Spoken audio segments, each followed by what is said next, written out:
I'm Rabbi Jonathan Tawil of Tal, and I want to share with you an insight that will hopefully change your Friday night dinner forever. Imagine you're invited by a friend that you haven't seen for 17 years. All you know is that they have made it big. They've been very successful in business. Recently, they've just finished building a massive mansion on the most prestigious road in London. You're invited for the meal, you're excited to go, you want to check out what's going on, you get in to the street, get out of the car, you come, you ring on the bell, and your friend who you haven't seen comes out, he gives you a big hug. How are you? Come inside. He tells you, go inside. He says, well, you haven't been here for 16, 17 years. I haven't seen you for a while. Look at this. This is my place. Give me a blessing. You say, of course. You give him a nice blessing. He says, come in, sit down. You see a magnificent table full of all the greatest delicatessens, and you're like, you can smell in the air. Man, he's sitting down, you're relaxed, and then the guy comes in from the other room and he says to you, well, now you've seen my house, it's great to see you. He pats you on the back, he holds your hand, and he takes you to the door and he says, I'll see you soon. Wow, what's going on? Well, guess what? This seems to be exactly the same thing that is happening every single Friday night. In fact, every Friday night, we take the Zemira book, just before Kiddush, we're about to start Kiddush, we say, Shalom Aleichem, welcome. We welcome the angels.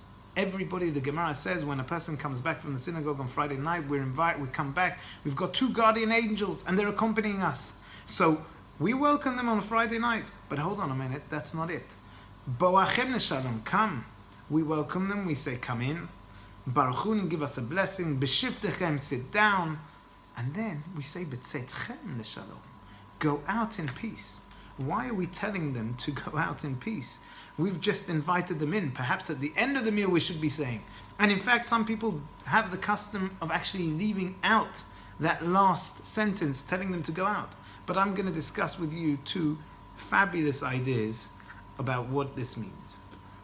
You see, in life we have to have a focus. A general in the army has got captains underneath, and a captain has got soldiers. When a general walks into a meeting, he walks in accompanied by his 2 captains. When a captain walks into the meeting, he walks in accompanied by the people lower than him.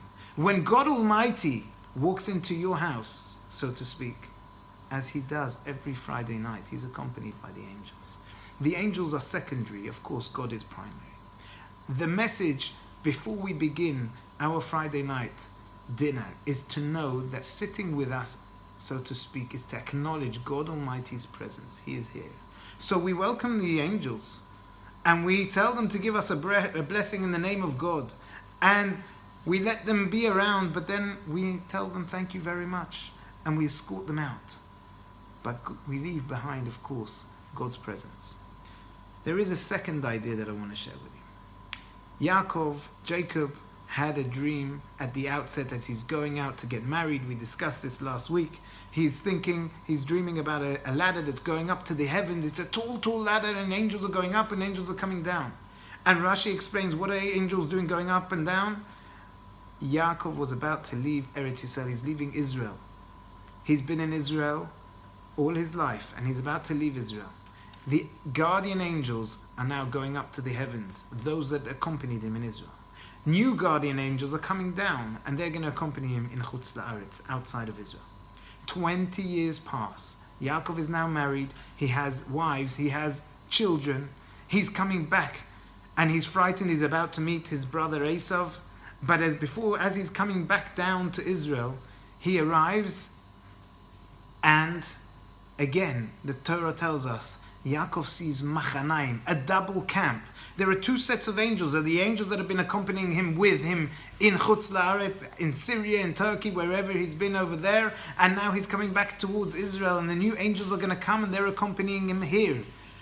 So he sees 2 camps. At that stage, he recognizes it, and he sends the angels to his brother Esav, telling him that he's coming. Every Friday night, we acknowledge the fact that we have had, over the past 6 or 7 days, since last Shabbat, we have had angels with us, But going forward, we're going to have new angels. The new angels are arriving. It's a camp of angels that are coming down. And we say to them, Shalom Aleichem, Malachei Asharet. Boachem Shalom Aleichem Hashem. Welcome, come in, give us a blessing. Sit down. Then we turn to the other set of angels that have been with us for the past week. And we say, Betzetchem Shalom Malachei Asharet. As you go out, thank you so much for being with us. You have been holy, you have been God's messengers over the past week, and you have enabled us to be who we are and to guard us. You have been sent by God Almighty. We acknowledge it. So we're not telling the same angels to come and go. It's an acknowledgement the new angels are coming and the old angels are going out. We always remember what a beautiful tone we're setting as we begin our Shabbat. That beautiful day in which we recognize God Almighty created the whole world. Not only did He create the whole world, but He is with us at our Shabbat table. I'm Rabbi Jonathan Tawil, wishing you a Shabbat Shalom.